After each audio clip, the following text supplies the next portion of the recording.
তিব্বতের স্বাধীনতার দাবিতে এবার সরাসরি আসরে ভারত। চীনের বিরুদ্ধে কি এবার তিব্বত তাস খেলতে চলেছে নতুন দিল্লি? সম্প্রতি ভারতের সংসদ থেকে পররাষ্ট্র ও স্বরাষ্ট্র মন্ত্রণালয়ের টেবিলে পৌঁছেছে এমন একটা চিঠি যা চীনের শীর্ষ নেতৃত্বকে বেশ অস্বস্তিতে ফেলেছে। মুম্বাই উত্তর মধ্যের সংসদ সদস্য অধ্যাপক বর্ষা একনাথ গায়কোয়াড় ভারতের পররাষ্ট্রমন্ত্রী ডক্টর এস জয়শঙ্কর এবং স্বরাষ্ট্রমন্ত্রী অমিত শাহের কাছে একটি জরুরি স্মারকলিপি তুলে ধরেছেন। চীনের বিতর্কিত নতুন আইন এবং ভারতের জাতীয় নিরাপত্তার বিষয়টিকে চলুন এবার সামনে এনে পুরো বিষয়টার বিশ্লেষণ করা যাক। সংসদ থেকে সরাসরি পররাষ্ট্র ও স্বরাষ্ট্র দপ্তরে জরুরি বার্তা। এই পুরো চাঞ্চল্যকর ভূ রাজনৈতিক ঘটনাবলীর সূত্রপাত খোদ ভারতের সংসদ থেকে। ভারতে তিব্বতী অধিকার নিয়ে সক্রিয় প্রধান সংগঠন যেমন তিব্বতী মহিলা সংঘ, তিব্বতী যুব কংগ্রেস এবং students for free Tibet India এক ছাতার নিচে এসে গড়ে তুলেছে the Tibet advocacy alliance India. এই জোট অত্যন্ত গুরুত্বপূর্ণ এবং প্রমাণ ভিত্তিক একটি স্মারকলিপি তুলে ধরে। বিষয়টির ভূ রাজনৈতিক গুরুত্ব ও সুদূর প্রসারী কৌশলগত ঝুঁকি গভীরভাবে অনুধাবন করে মুম্বাই উত্তর মধ্যের সংসদ সদস্য অধ্যাপক বর্ষা একনাথ গায়কোয়াড় সরাসরি পদক্ষেপ নেন।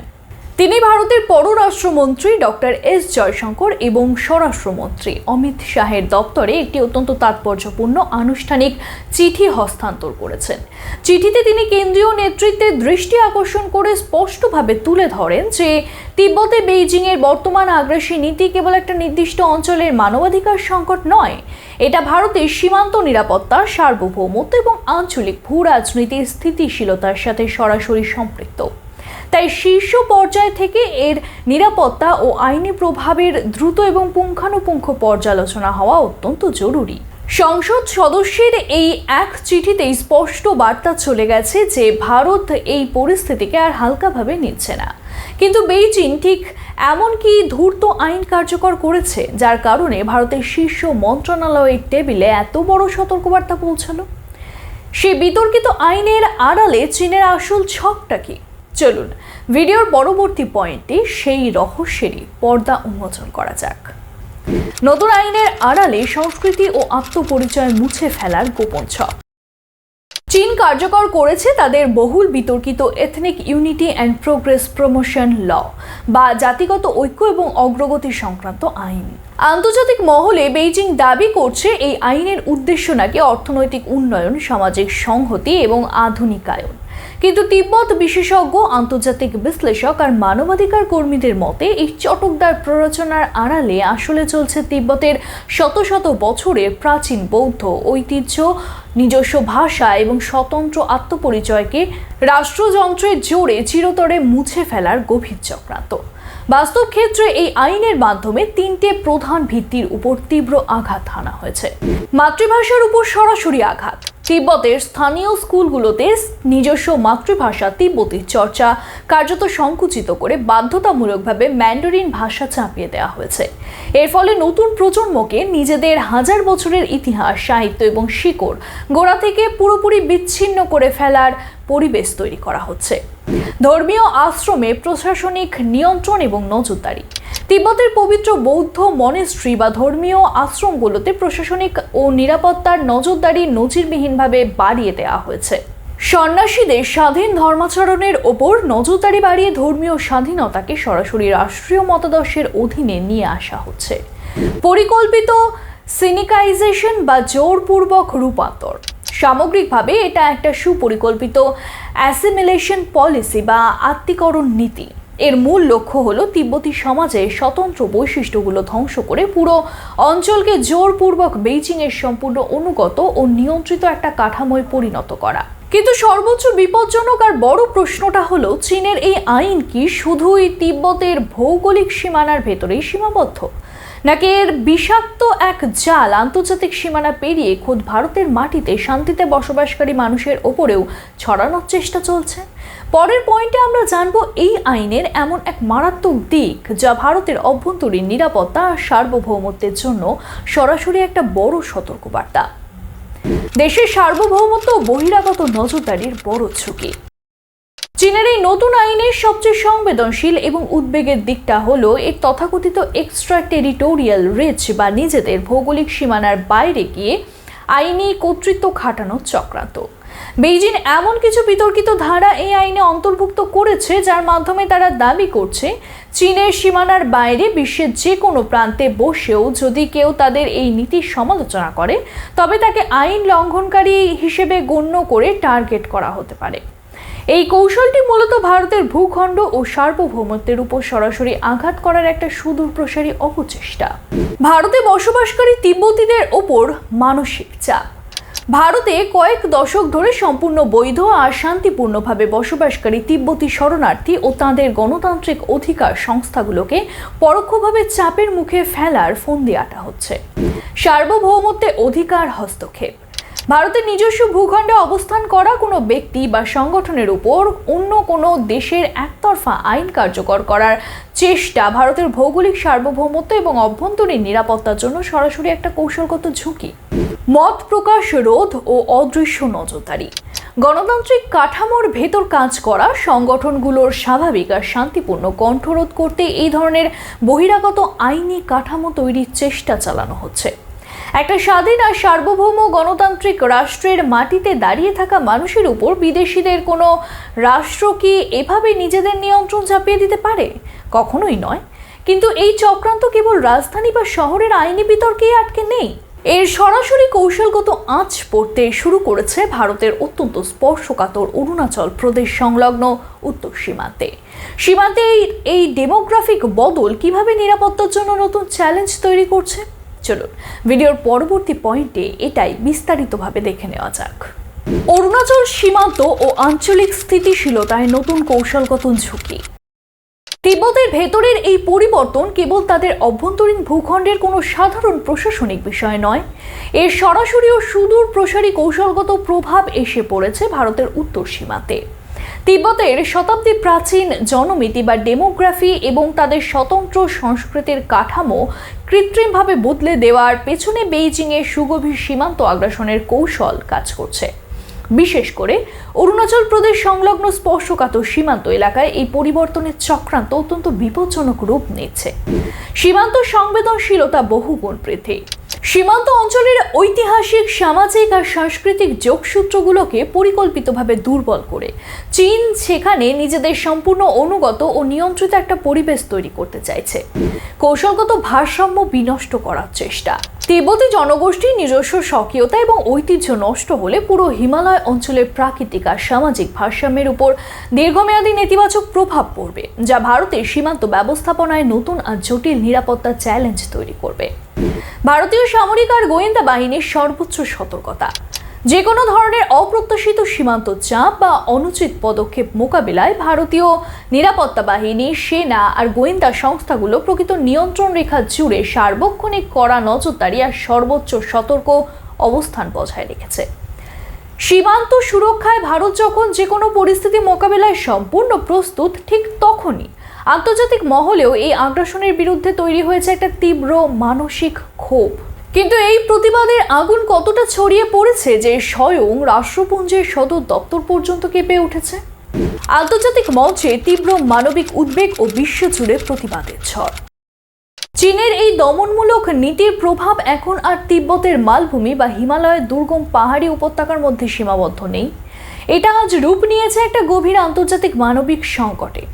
বেইজিংয়ে এই আগ্রাসিয়ার একতরফা পদক্ষেপের ফলে আন্তর্জাতিক অঙ্গনে তিব্বতী জনগোষ্ঠী ও মানবাধিকার কর্মীদের প্রতিবাদ তীব্র আকার ধারণ করেছে। আন্তর্জাতিক মহলে এই আলোড়ন সৃষ্টিকারী প্রতিবাদের গভীরতা তিনটি মূল দিক থেকে স্পষ্ট হয়ে উঠেছে।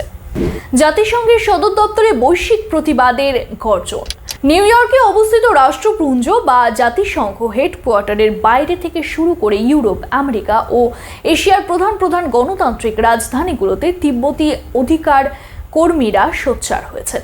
তিব্বতের ভাষা, নিজস্ব বৌদ্ধ ধর্মবিশ্বাস এবং প্রাচীন সাংস্কৃতিক অস্তিত্ব বাঁচাতে বিশ্ব নেতাদের অবিলম্বে কার্যকর কূটনৈতিক হস্তক্ষেপের দাবি জানাচ্ছেন তারা। অস্তিত্ব রক্ষার লড়াই আর চরম মানবিক যন্ত্রণা। দীর্ঘদিনের দমন পীড়ন এবং নিজস্ব সাংস্কৃতিক পরিচয় জোরপূর্বক মুছে ফেলার গভীর হতাশা থেকে চরম আত্মত্যাগের মতো মর্মান্তিক প্রতিবাদের খবরও আন্তর্জাতিক মহলের নজর কেড়েছে। নিউ ইয়র্কের মতো আন্তর্জাতিক মঞ্চে প্রতিবাদের ঘটনাগুলো বিশ্ববাসীর সামনে স্পষ্ট করে দিয়েছে যে নিজেদের হাজার বছরের আত্মপরিচয় আর সংস্কৃতি টিকিয়ে রাখতে তিব্বতীরা কতটা অনড় আর আপোষহীন। আন্তর্জাতিক নজরদারি আর কূটনৈতিক চাপ বৃদ্ধি। বিশ্বের শীর্ষ আন্তর্জাতিক মানবাধিকার সংস্থা ও ওয়াচডগগুলো তিব্বতের বর্তমান পরিস্থিতিকে মৌলিক নাগরিক, ধর্মীয় ও সাংস্কৃতিক অধিকারের চরম লঙ্ঘন হিসেবে আখ্যা দিয়েছে। এর ফলে আন্তর্জাতিক কূটনীতি আর বহুপাক্ষিক ফোরামগুলোতে বেইজিংয়ের উপর নৈতিক চাপ ক্রমাগত বেড়েই চলেছে। বিশ্বজুড়ে যখন তিব্বত ইস্যুতে এই মানবিক ক্ষোভ ছড়িয়ে পড়ছে, তখন গোটা আন্তর্জাতিক মহলের প্রধান দৃষ্টি কিন্তু নতুন দিল্লির দিকে। কারণ ভারতের ইতিহাস সবসময় তিব্বতীদের পাশে দাঁড়ানোর ইতিহাস। এই প্রেক্ষাপটে ভারতের সংসদ থেকে পাঠানো ওই জরুরি চিঠিতে কেন্দ্রীয় সরকারের কাছে ঠিক কি সুনির্দিষ্ট আইনি আর কৌশলগত পদক্ষেপ নেওয়ার জোর সুপারিশ জানানো হচ্ছে। চলুন পরবর্তী পয়েন্টে সেই ঐতিহাসিক রূপরেখাটা এবার জেনে নেওয়া যাক।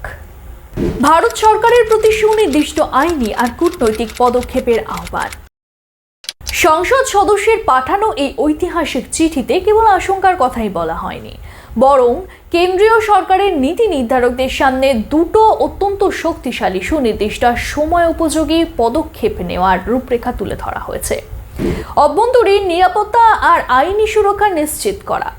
ভারতের সংবিধান আর সার্বভৌম আইন অনুযায়ী এদেশের মাটিতে আশ্রয় নেওয়া তিব্বতী শরণার্থীদের নিরাপত্তা শতভাগ নিশ্চিত। চীনের নতুন বহিরাগত আইনের কোনো ধারা ভারতের ভূখণ্ডে বসবাসকারী কোনো ব্যক্তি বা সংগঠনের উপর কোনো প্রকার প্রত্যক্ষ বা পরোক্ষ চাপ সৃষ্টি করছে কিনা তা পুঙ্খানুপুঙ্খভাবে খতিয়ে দেখতে পররাষ্ট্র ও স্বরাষ্ট্র মন্ত্রণালয়ের উচ্চ পর্যায়ে যৌথ পর্যালোচনা দাবি করা হয়েছে।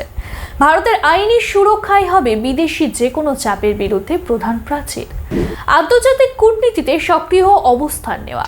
জাতিসংঘ সহ বিভিন্ন আন্তর্জাতিক কূটনৈতিক মঞ্চে এবং চীনের সাথে সম্ভাব্য দ্বিপাক্ষিক আলোচনাগুলোতে তিব্বতের মানবাধিকার, সাংস্কৃতিক স্বাধিকার এবং ধর্মীয় স্বাধীনতার প্রশ্নটি জোরালোভাবে উত্থাপন করার আহ্বান জানানো হয়েছে।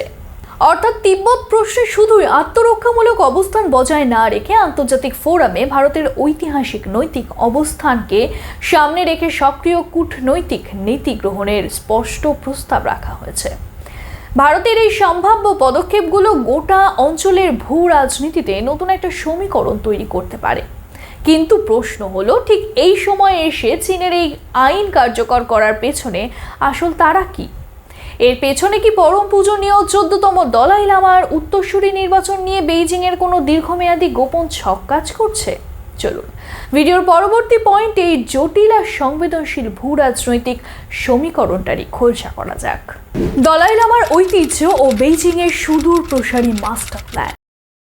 এই পুরো ভূ রাজনৈতিক সংঘাতের গভীরে রয়েছে এশিয়ার সবথেকে সংবেদনশীল এবং দূরদর্শী একটা লড়াই। পরম পূজনীয় 14তম দলাই লামার উত্তরসূরি বা পুনর্জন্মের স্বীকৃতি। 1960 সালে বলপূর্বক তিব্বত দখলের পর প্রায় 7 দশক অতিক্রান্ত হলেও সাধারণ তিব্বতীদের হৃদয় আর বিশ্বাস থেকে দলাই লামার আধ্যাত্মিক অবস্থান ও বৌদ্ধ সংস্কৃতির শিকড় বিন্দুমাত্র উপড়ে ফেলতে পারেনি বেইজিং। তাই চীন এখন তিব্বতের এই সর্বোচ্চ আধ্যাত্মিক প্রতিষ্ঠানটিকেই রাষ্ট্রযন্ত্রের মাধ্যমে কবজা করার গভীর ছক কষছে। আন্তর্জাতিক নিরাপত্তার কৌশলগত বিশ্লেষকদের মতে চীনের এই আগ্রাসী আইনের পেছনে মূলত 3টে বিপজ্জনক মাস্টার প্ল্যান কাজ করছে। আধ্যাত্মিক উত্তরসূরি নির্বাচনে রাজনৈতিক দখলদারি। শত শত বছরের তিব্বতী বৌদ্ধ ধর্মীয় শাস্ত্র আর ঐতিহ্য অনুযায়ী পরবর্তী দলাই লামা নির্ধারিত হন সম্পূর্ণ আধ্যাত্মিক পুনর্জন্ম প্রক্রিয়ার মাধ্যমে। কিন্তু বেইজিং চাইছে প্রশাসনিক আইন ও কমিউনিস্ট পার্টির বাধ্যতামূলক অনুমোদনের দোহাই দিয়ে ভবিষ্যতে নিজেদের পছন্দের কোনো পুতুল প্রার্থীকে পরবর্তী দলাই লামা হিসেবে আন্তর্জাতিক মহলের উপর চাপিয়ে দিতে। ধর্মশালা ও ভারতের ঐতিহাসিক নৈতিক শক্তি। হিমাচল প্রদেশের ধর্মশালায় তিব্বতের কেন্দ্রীয় প্রশাসন ও পরম পূজনীয় দলাই লামার উপস্থিতি ভারতের নৈতিক আর কূটনৈতিক অবস্থানকে বিশ্বমঞ্চে এক অনন্য উচ্চতায় রেখেছে। ভারতের এই পবিত্র ঐতিহ্যের মর্যাদা রক্ষা করতে প্রতিশ্রুতিবদ্ধ এবং আধ্যাত্মিক বিষয়ে যে কোনো বহিরাগত কমিউনিস্ট রাজনৈতিক হস্তক্ষেপ কখনোই স্বীকার করে না। ভবিষ্যতের প্রতিরোধ চিরতরে মুছে ফেলার ছক। নতুন প্রজন্মের তিব্বতীদের কাছ থেকে মাতৃভাষা ও ধর্মীয় দর্শনের মূল প্রাতিষ্ঠানিক ভিত্তি কেড়ে নিয়ে তাদের এমনভাবে রূপান্তরিত করার চেষ্টা চলছে যাতে ভবিষ্যতে দলাই লামার ঐতিহ্য ও স্বাধিকারের পক্ষে কথা বলার মতো কোনো সামাজিক ভিত্তি আর অবশিষ্ট না থাকে। ধর্মীয় ও ঐতিহাসিক বিশ্বাসে চীনের এই একতরফা আঘাত কি হিমালয় অঞ্চলের স্থিতিশীলতাকে এক ভয়ঙ্কর ঝুঁকির মুখে ঠেলে দিচ্ছে? এই সংবেদনশীল সন্ধিক্ষণে ভারত ঠিক কতটা কঠোর আর আপোষহীন কূটনৈতিক প্রাচীর গড়ে তুলতে চলেছে? চলুন শেষ আর চূড়ান্ত পয়েন্টে সেই ঐতিহাসিক ভূরাজনৈতিক রূপরেখাটাই এবার জানা যাক। তিব্বত প্রশ্নে ভারতের অনমনীয় অবস্থান আর ভবিষ্যতে ভূরাজনৈতিক রূপরেখা। ভারত কেবল তিব্বতের প্রাচীন ঐতিহ্য, বৌদ্ধ দর্শন আর অহিংস সংস্কৃতির ঐতিহাসিক আশ্রয়স্থলই নয়, বরং সমগ্র হিমালয় অঞ্চলের কৌশলগত ভারসাম্য আর নিরাপত্তার মূল স্তম্ভ। সংসদ থেকে পররাষ্ট্রমন্ত্রী ডক্টর এস জয়শঙ্কর এবং স্বরাষ্ট্রমন্ত্রী অমিত শাহের দপ্তরে পৌঁছানো এই স্মারকলিপি বেইজিংয়ের উদ্দেশ্যে একটা অত্যন্ত স্পষ্ট কূটনৈতিক বার্তা দেয়। ভারতের সীমানায় একতরফা আধিপত্য বিস্তার বা দেশের অভ্যন্তরে বসবাসরত জনগোষ্ঠীর উপর কোনো প্রকার বহিরাগত আইনি নজরদারির অপচেষ্টা ভারত কোনোভাবেই বরদাস্ত করবে না। ভারতের এই সুদৃঢ় এবং দূরদর্শী কৌশলগত অবস্থানের মূল দিকগুলো লক্ষ্য করার মতোই। কূটনৈতিক প্রতিরক্ষা থেকে সক্রিয় কৌশল। আন্তর্জাতিক ফোরামে তিব্বতের মানবাধিকার, নিজস্ব ভাষা আর সাংস্কৃতিক স্বাধিকারের প্রশ্নটি সাহসের সাথে তুলে ধরে দ্বিপাক্ষিক সম্পর্কের ক্ষেত্রে কৌশলগত সুবিধাজনক অবস্থানে থাকার প্রস্তুতি নিচ্ছে ভারত। সার্বভৌম ও অভ্যন্তরীণ নিরাপত্তার পূর্ণ নিশ্চয়তা। ভারতের নিজস্ব ভূখণ্ডে অবস্থানরত তিব্বতী সম্প্রদায়ের নিরাপত্তা রক্ষা এবং প্রকৃত নিয়ন্ত্রণ রেখা সংলগ্ন পুরো উত্তর সীমান্ত জুড়ে সর্বাত্মক নজরদারি বজায় রাখার বিষয়ে কোনো ধরনের আপোষ করা হবে না। আঞ্চলিক শক্তি সাম্যে স্পষ্ট বার্তা। হিমালয় অঞ্চলের স্থিতিশীলতা ও শান্তি রক্ষা করতে ভারত সব দিক থেকেই প্রস্তুত এবং নিজেদের ভূখণ্ডগত অখণ্ডতা ও ভূরাজনৈতিক স্বার্থ রক্ষার সর্বদা অনড়। সংসদ সদস্যের এই চিঠির সুপারিশগুলো বাস্তবায়িত হলে তা কেবল আন্তর্জাতিক কূটনীতিতে আলোড়ন তুলবে না, বরং দক্ষিণ এশিয়ার ভূ রাজনীতিতে দীর্ঘমেয়াদে ভারতের অবস্থানকে আরও শক্তিশালী করবে। তিব্বতের এই ঐতিহাসিক স্বাধিকার রক্ষা এবং ভারতের উত্তর সীমান্তের দীর্ঘমেয়াদী সার্বভৌমত্ব আর নিরাপত্তা নিশ্চিত করা, এই জটিল লড়াইয়ের পুরো বিশ্ব আজ ভারতের কূটনৈতিক পদক্ষেপের দিকেই তাকিয়ে রয়েছে। জাতীয় স্বার্থ আর নৈতিক অবস্থানকে এক সুতোয় গেঁথে দিল্লি যে সক্রিয় পদক্ষেপের ইঙ্গিত দিচ্ছে তা আন্তর্জাতিক কূটনীতিতে এক নতুন দিগন্তের সূচনা করতে পারে। আপনাদের কৌশলগত বিশ্লেষণ কি বলছে? আন্তর্জাতিক মঞ্চ ও দ্বিপাক্ষিক আলোচনায় তিব্বতের এই প্রশ্নটি ভারতের কি আরও সরাসরি এবং দ্ব্যর্থহীনভাবে উত্থাপন করা উচিত? এই পদক্ষেপ কি উত্তর সীমান্তে আমাদের নিরাপত্তা অবস্থানকে আরও বেশি সুসংহত করবে? আপনার গুরুত্বপূর্ণ আর যুক্তি নির্ভর মতামত নিচে কমেন্ট বক্সে লিখে আমাদের অবশ্যই জানান। আর আজকের এই এক্সক্লুসিভ ভূরাজনৈতিক বিশ্লেষণটি তথ্য সমৃদ্ধ এবং কার্যকর মনে হলে ভিডিওটিতে একটি লাইক করবেন এবং আন্তর্জাতিক সম্পর্ক ও জাতীয় সুরক্ষায় সচেতন বন্ধুদের সাথে এটা প্রচুর পরিমাণে শেয়ার করুন। বিশ্ব রাজনীতি, সীমান্ত নিরাপত্তা এবং ভারতীয় কূটনীতির নির্ভরযোগ্য ও প্রমাণভিত্তিক বিশ্লেষণের সাথে প্রতিনিয়ত যুক্ত থাকতে চ্যানেলটি এখনই সাবস্ক্রাইব করে বেল আইকনটি অন করে রাখুন। ভালো থাকুন, সচেতন থাকুন। ধন্যবাদ।